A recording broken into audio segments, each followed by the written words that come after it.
Jeremias capítulo 29, verso 11. Se você encontrou, por favor, fique de pé.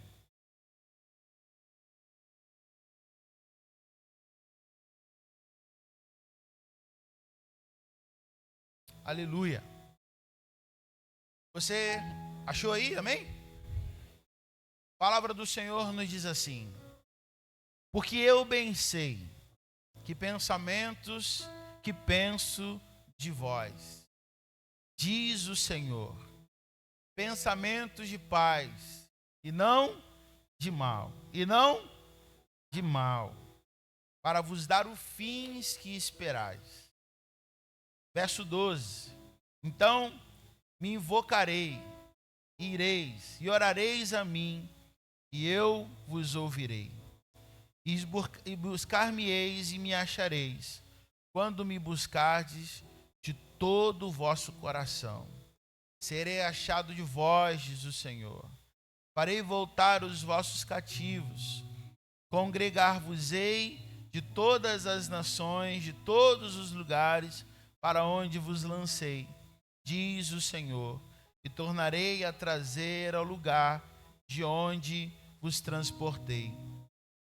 Senhor, a tua palavra é viva, tua palavra é poderosa, ela é eficaz. Ela ministra o nosso coração de uma forma tão especial. Fala conosco, Deus. Fala conosco nessa manhã de ceia, nessa manhã, Deus, de compartilhar o pão, de reconhecer e lembrar o sacrifício do Senhor Jesus na cruz por nós. Em nome de Jesus, não deixa sairmos daqui da mesma forma que chegamos, mas que os louvores, a palavra, Deus, possa transformar, renovar aquilo que precisa em nós. Em nome de Jesus. Amém e amém. Pode se sentar. Como eu disse, tentarei ser breve nessa manhã. Sei que você não acredita muito, mas tentarei ministrar com aquilo que o Senhor essa semana falou comigo, né? O Senhor essa semana falou comigo muito sobre a gente precisa ser maduro, né? A todo tempo em nossa vida, nesse período, nesse ano que nós demos nome, ano do crescimento, e não falava apenas sobre um crescimento numérico, falava principalmente sobre um crescimento de dentro para fora, né? Falava sobre um crescimento de maturidade. E eu creio que o Senhor quer nos fazer maduro todos os dias, amém, irmão?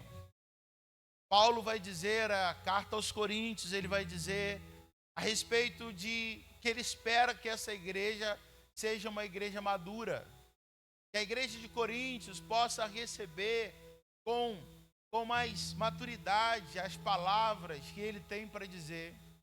E ele vai dizer algo muito interessante, ele vai dizer que ele gostaria de dar à igreja de Coríntios algo com mais substância, né?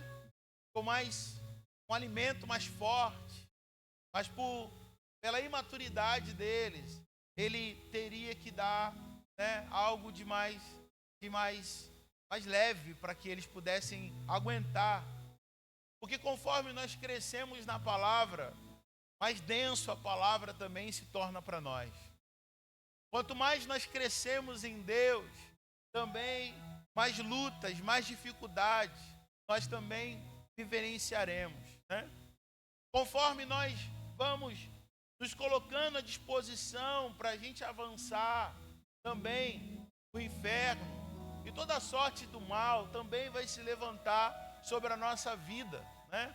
Para tentar nos parar. Mas eu creio muito que a palavra de Deus diz.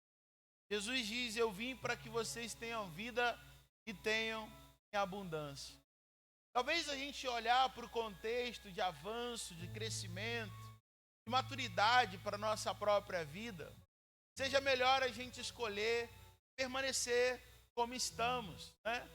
Permanecer talvez imaturos, talvez permanecer pequenos, no sentido interiormente falando. Porque se quando eu me disponho a crescer, eu vou enfrentar lutas, eu vou enfrentar frustrações, eu vou enfrentar levantes do inferno na minha vida, na minha casa. Talvez seja melhor para nós uma opção de permanecer como estamos. Mas a palavra de Deus diz que Deus não nos deu espírito de covardia. Deus não nos deu espírito, porque o sentimento de permanecer, de paralisia, de não avançar para as coisas que Deus tem para a nossa vida, né? É covardia. Se eu creio que o Senhor, Ele veio para me dar vida e vida em abundância, eu preciso então desfrutar, eu preciso então crescer à medida que o Senhor deseja da minha vida, para eu vivenciar tudo que Ele tem para mim. E não apenas eu dizer, não, tá bom do jeito que tá. Do jeito que tá tranquilo. Mas não, eu preciso vivenciar e viver o que o Senhor tem para nós, amém? Porém, quando nós dispomos, quando nós olhamos para a palavra de Deus e entendemos o que está acontecendo aqui, em Jeremias capítulo 29, o povo fez algumas escolhas muito equivocadas, de abandonar a presença de Deus. Quando nós abandonamos a presença de Deus, uma consequência tão fatal vem sobre a nossa vida. Nós nos tornamos tão vulneráveis, né? Quando abandonamos a presença de Deus, quando trocamos a presença de Deus por algum pecado, por alguma tentação, por algo ainda que momentâneo, né? Nós vemos tantas vezes na palavra de Deus pessoas que trocaram a glória, trocaram a presença por alguns minutos de prazer, por algumas circunstâncias tão transitórias. Certamente uma consequência de morte veio sobre a vida dessa pessoa e sobre a vida dessa nação. Não significa que é um castigo, né? É uma consequência de quem está vulnerável. Não é algo que a gente fala assim, não, Deus me obriga a estar do lado dele. Deus, se eu não estiver do lado dele, Deus vai me castigar. Meu irmão, quem faz isso é Satanás. Talvez, eu não lembro, talvez se você se lembra, você era escravo no passado, né? Antes de você aceitar a Cristo, escravo do passado, de uma religião que não talvez te permitia sair. Porque a palavra que talvez tinha era que se você sair, você vai morrer. Se você abandonar, você vai morrer. E tantas pessoas ainda servem Satanás por causa do medo. Talvez você conhece pessoas assim. Não é por prazer, mas elas estão debaixo de um jugo do inferno que não permite de jeito nenhum elas avançarem, elas saírem, né? Nosso Deus não. Nosso Deus espera que nós estejamos na presença dele, vivendo com prazer, com alegria, amando o Senhor, servindo ao Senhor com toda a nossa força, com todo o nosso coração. Mas é inevitável que quando nós nos afastamos do Senhor, consequências terríveis vêm sobre nós. Talvez você já vivenciou consequências terríveis por ter abandonado a presença de Deus por algum instante, por algum momento. E nisso, o povo está vivendo um período de frustração. A frustração está sobre o povo porque agora eles já não estão mais em Jerusalém. As nações mais fortes vieram, pegaram as crianças, pegaram os mais inteligentes, pegaram as mulheres, pegaram os homens fortes e levaram para a Babilônia, levaram para tantos outros lugares. E agora esse povo não está mais em Jerusalém, mas está no cativo, né? Está no cativeiro. Está ali servindo um outro Deus, está ali servindo uma outra nação. Já não são mais livres, já não são mais donos de si mesmos. Agora eles prestam conta, eles têm que trabalhar muitas horas no dia, né? E esse povo está frustrado. Esse povo está vivendo uma frustração terrível. Mas apesar da escolha terrível que eles fizeram, que foi de abandonar o Senhor, e agora estão vivendo consequências desse abandono, o nosso Deus é misericordioso, amém, irmão? A misericórdia de Deus, ela é tremenda. Você sabe o que significa misericórdia? Graça a gente sabe muito bem. Graça é o favor que nós não merecemos, né? Aquilo que nós não deveríamos receber, e ainda assim, pela graça de Deus, nós recebemos. Agora, misericórdia significa o castigo que nós deveríamos receber.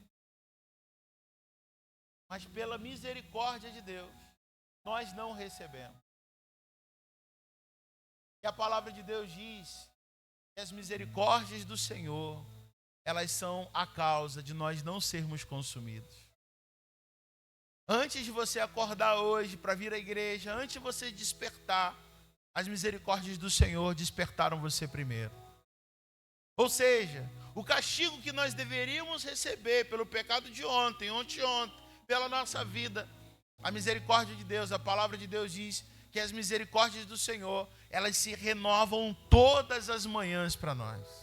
Você pode ser grato ao Senhor por isso? Você pode dar glória a Deus aí, irmão? Porque é maravilhoso pensar que o castigo que eu deveria receber ontem, né? Que eu deveria receber hoje, pelos pecados de outrora, pelos pecados de ontem, do ano passado, Deus, ele zerou nessa manhã sobre a minha vida e sobre a sua vida.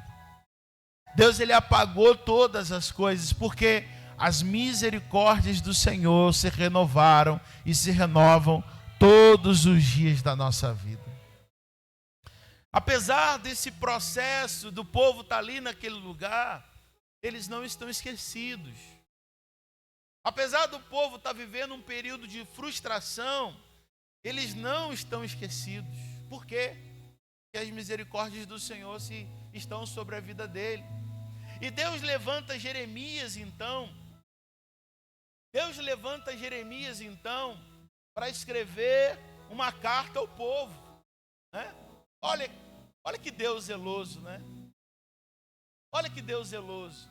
E eu li apenas alguns versículos do verso 29, mas convido você a chegar em casa depois e você começar a ler e entender o que o capítulo 29 está dizendo. Porque o capítulo 29, no verso 4, diz assim: assim diz o Senhor, a carta está dizendo, assim diz o Senhor dos exércitos, a todos os que foram transportados, a todos que eu fiz transportar de Jerusalém para a Babilônia, edificai casas, habitai-as, plantai jardim, comei o seu fruto. Tomai mulheres, gerai filhos e filhas. Tomai mulheres para vossos filhos e dai vossas filhas e maridos, para que tenham filhos e filhas, e multiplicai-vos. E ali tem tanta ordem de Deus, cuidado, zelo do Senhor sobre aquela nação.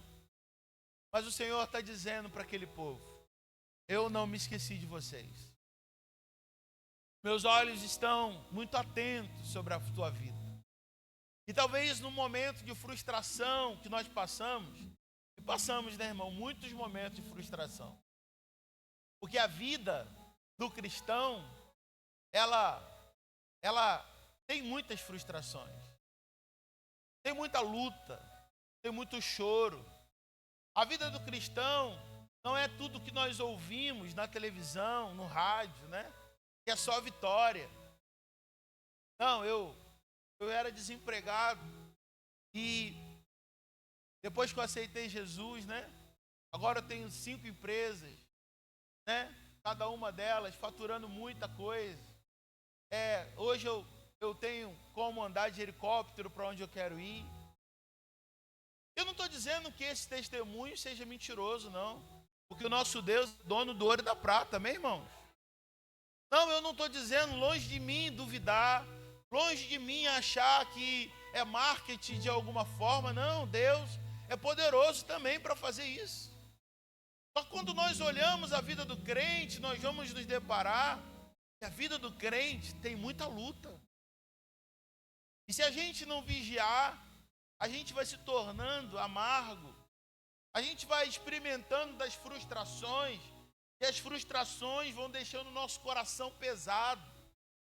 Provérbios vai dizer que a esperança tardia adoece o coração. Ou seja, esse povo está adoentado, está com o coração adoentado. E quando nós estamos com o coração adoentado, né, a gente acha que está todo mundo contra nós, até mesmo Deus. E é nesse contexto que Deus vai dizer para o povo: ah, se vocês soubessem que pensamentos que eu tenho sobre vocês. Ah, se vocês soubessem que pensamentos que eu tenho sobre vocês. Por quê? Porque a gente esquece que muitas coisas que nós estamos colhendo, muitas coisas que nós plantamos. E aí nós vamos culpar quem? Culpar Deus. O povo está colhendo o que ele plantou. O que ele plantou? Ele plantou uma vida longe de Deus. Ele plantou uma vida longe da presença. Ele plantou discórdia. Ele plantou, sabe, a idolatria. E o que ele está colhendo? Tudo aquilo que ele plantou e semeou. Mas a palavra de Deus nos mostra que Deus, na sua infinita misericórdia, está dizendo para o povo: apesar de vocês estarem cativos, longe, distantes da terra que eu plantei, da terra que eu gerei, de longe de Jerusalém, né? Deus está falando para o povo: olha, eu sou com vocês. Os meus olhos estão atentos sobre a vida de vocês.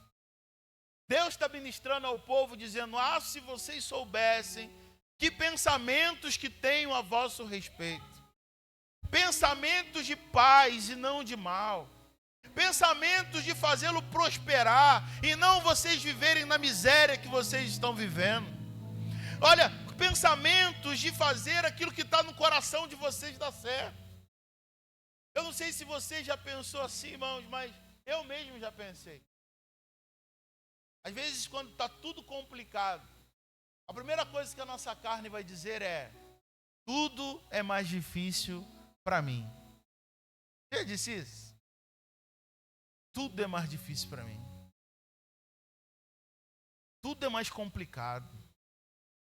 Parece que eu tenho que, né, me virar nos 30 para uma coisa dar certo na minha vida. É tudo mais difícil, tudo mais embolado, não dou conta. E a gente começa a se vitimizar de uma forma como se não houvesse um Deus zeloso, pastor, cuidador, que zela, que está com os olhos atentos sobre nós. Nós nos portamos muitas vezes como órfãos no momento de frustração. Mas é justamente no momento de frustração que Deus está dizendo: eu sou o teu refúgio, a tua fortaleza, o socorro tão presente na hora da tua luta e tribulação. É justamente nessa hora que Deus mostra a sua grandeza sobre a nossa vida. Mas não, no momento da frustração nós nos abalamos tanto. Assim como o povo está, em Jeremias 29, tão longe, distante da sua terra, vivendo um período de frustração, cativo na Babilônia. E eles estão dizendo: estamos abandonados, estamos sozinhos, estamos aqui à mercê, à deriva. Mas o Senhor está dizendo: não, vocês não estão à deriva não, vocês são meu povo, vocês são nação do meu coração. Vocês são meu povo, meu irmão. Eu quero lembrar a você que você é povo de Deus. Você é nação escolhida do Senhor. Eu quero lembrar que você é a menina dos olhos de Deus nessa manhã. Eu quero lembrar ao teu coração que você é amado de Deus. Então não permita que nesse processo, ainda que as lutas, dificuldades estejam tão latentes, tão fortes sobre a tua vida, Deus é o teu refúgio, a tua fortaleza, o socorro presente na hora da tua angústia. Quando os discípulos estavam ali no meio da tempestade, né? No meio da tempestade, Jesus mandou: olha, vai para o outro lado. Eles obedecem, eles entram no barco, eles vão para o outro lado. Só que no momento, quando eles estão no meio do lago, no meio do mar, uma grande tempestade, um vento tão forte se levanta. Eles vão dizer: vamos morrer. Jesus não está aqui, Jesus ficou no monte orando. Estamos sozinhos, abandonados. Mas a palavra de Deus diz que o Senhor, Ele vem andando sobre as ondas, sobre as águas, amém? Os discípulos, quando vê uma imagem, quando vê alguém ali sobre as ondas, é aí que eles dizem, é fato, nós vamos morrer. É uma assombração que veio nos buscar, o texto diz, né? É uma assombração, é um fantasma.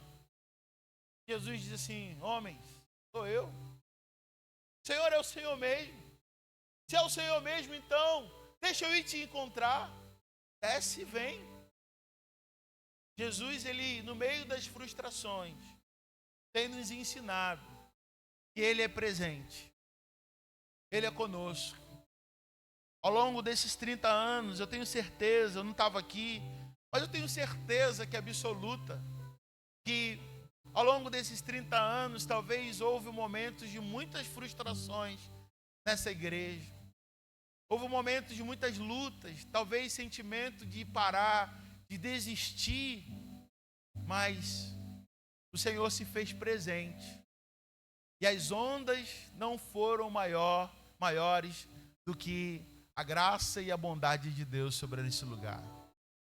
Assim como na sua vida, assim como na sua casa, as ondas, elas não são maiores do que a fidelidade que nos sustenta e que nos coloca de pé. Amém, irmãos? E nesse processo de frustração, o Senhor está dizendo para o povo, eu bem sei que pensamentos que têm a vosso respeito, pensamentos de fazê-lo, pensamentos de paz e não de mal, para vos dar o fins que vocês esperam. Nós precisamos crer, no momento de frustração, crer de todo o nosso coração, que Deus está no controle da nossa vida. Você pode levantar uma de suas mãos e declarar, Deus está no controle da minha vida. Você pode administrar isso sobre a vida de alguém que está perto de você, dizendo, Deus está no controle da sua vida. Amém? E por que eu estou pedindo para você declarar isso sobre a vida de alguém? Porque talvez essa pessoa tenha se esquecido disso. Porque a frustração, ela também vem com uma dose de amnésia, né? Ela também vem com uma dose de esquecimento. E muitas vezes nós nos perdemos. Será que Deus está no controle mesmo?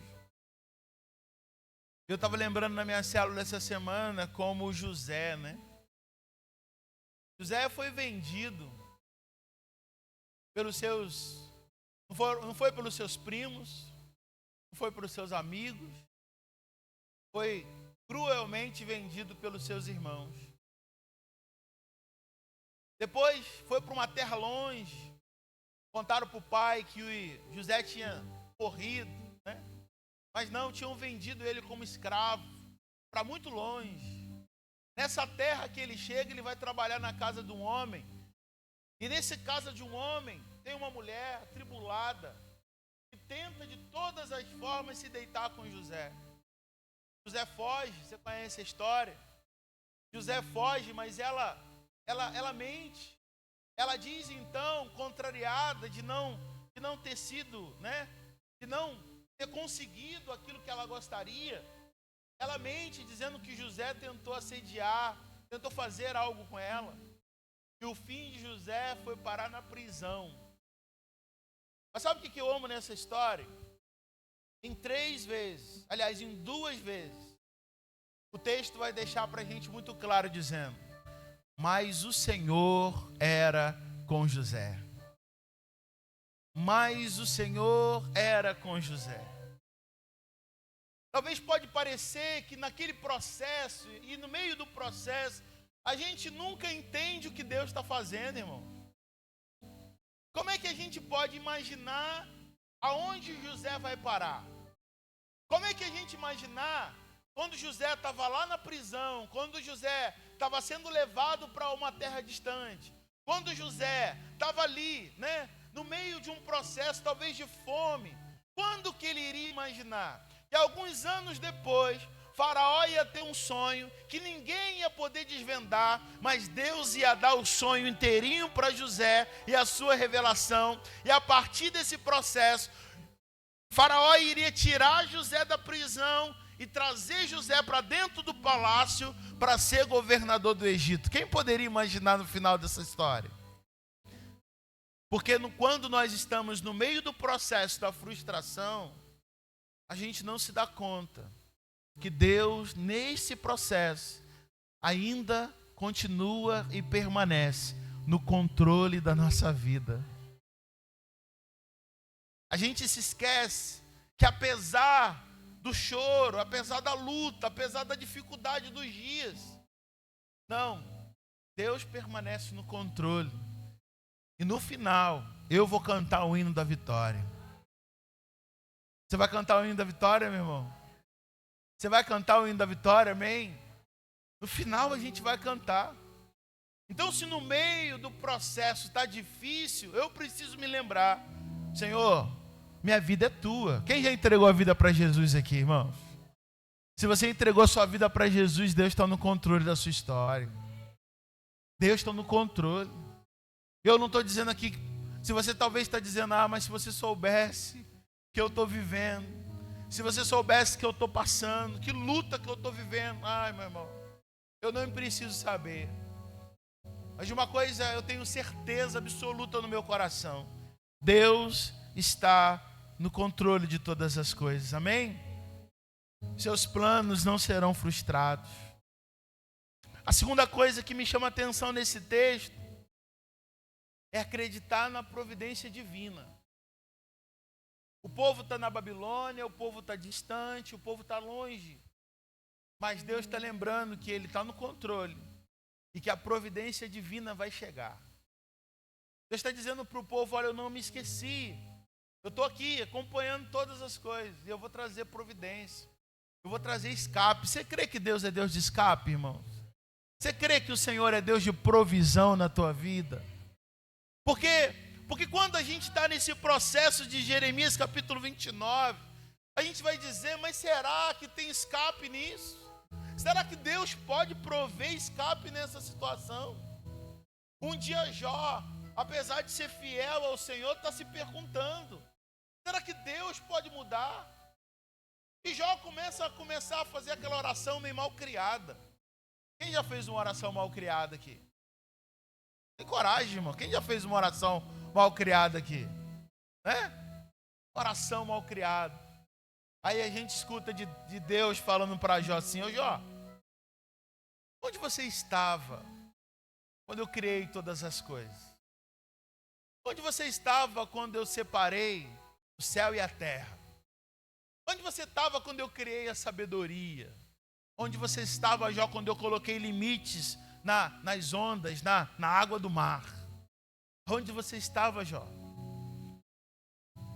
E Jó vai dizer no seu coração algo tão maravilhoso. Ele vai dizer: eu sei, Senhor, que nenhum dos seus planos se frustrarão. Nenhum dos seus planos podem ser frustrados. O que Deus está nos ensinando nessa manhã, meu irmão, é lembrar no nosso coração, no momento de angústia, no momento de tantas frustrações que se levantam contra nós, é que a providência de Deus, a intervenção do alto, ela já chegou e ela já está chegando sobre a nossa vida para a glória de Deus. Amém? Eu quero finalizar e pensar com você como é perigoso esse momento de frustração. Porque ao invés desse momento a gente se aproximar, sabe o que a gente faz muitas vezes? A gente se afasta de Deus. Talvez você imagina que quando o povo estava no cativeiro, eles se aproximaram mais do Senhor, mas não. Você vai ver Isaías, você vai ver Jeremias, você vai ver os profetas chorando, porque o povo, ao invés de se aproximar de um Deus que pode mudar o quadro, o povo está se afastando ainda mais. Porque parece que no momento da frustração, a gente vai ter outras opções. E É muito interessante ouvir o que Pedro tem a nos dizer. Um dia Jesus está frustrando os ouvintes que estão ali. Jesus está frustrando os ouvintes ali com uma palavra dura, uma palavra de correção. A palavra daquele dia era uma palavra de juízo, não era multiplicação de pão, não era cura de enfermo. A palavra de Jesus naquele dia é dura demais. E o que a multidão está fazendo? Se frustrou. E o que a multidão faz quando se frustra? Vai embora. Quando Jesus não atende o que ela precisa, ela vai embora. Quando Jesus não cura na hora que ela quer, ela vai embora. Quando Jesus não abre a porta, quando ela pede, ela vai embora. Mas, meu irmão, louvado seja Deus, porque você não é multidão, amém?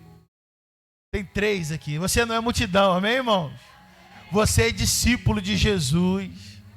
E ainda que ele frustre talvez o teu coração momentaneamente, você sabe no teu coração que não tem outra opção, não tem plano B. Você sabe no teu coração que não tem alternativa. O que o povo está dizendo talvez tenha outra alternativa. Eles estão cativos na Babilônia, e ao invés de eles se aproximarem do Senhor, a Babilônia tem diversos deuses, tem diversas imagens, tem diversas possibilidades de buscar. E eles estão dizendo, talvez aqui a gente encontre resposta para a nossa dor. Talvez aqui esses deuses babilônicos tragam para a gente algum nível de resposta que a gente precisa nesse momento de frustração e de dor. E a multidão começa a se dispersar, porque tiveram seus corações frustrados. Meu irmão, me permita dizer e te lembrar isso nessa manhã. Deus não vai abrir a porta quando você quer. Nem um amém, ó. Te frustrei, né? Deus não vai te dar quando você quer. Deus não vai curar quando você quer. Aquela canção que a gente canta, né? Se Deus fizer, Ele é Deus. Se não fizer, Ele continua sendo Deus. É uma verdade.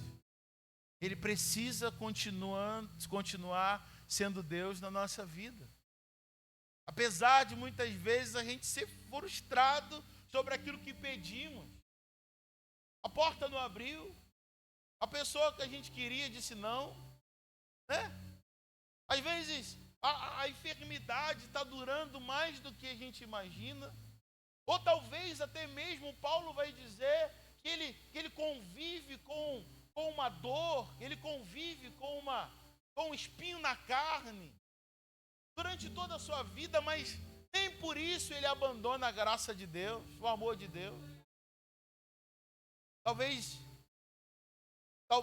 tenha nos faltado um pouco mais, porque eu vejo tanta gente abandonando a presença de Deus por tão pouco. Porque Deus não fez do seu jeito, porque Deus não fez da sua forma. Mas Pedro, no meio dessa frustração toda que está acontecendo ali, Jesus vai dizer assim, se vocês quiserem ir, pode ir também. Ou seja, aquele dia Jesus não estava muito bem, né? Jesus está frustrando todo mundo. Está bravo. Se vocês quiserem ir, fica à vontade, vocês podem ir também. Porque o reino não é brincadeira. E Pedro vai dizer assim, Senhor, como assim? Para onde nós vamos?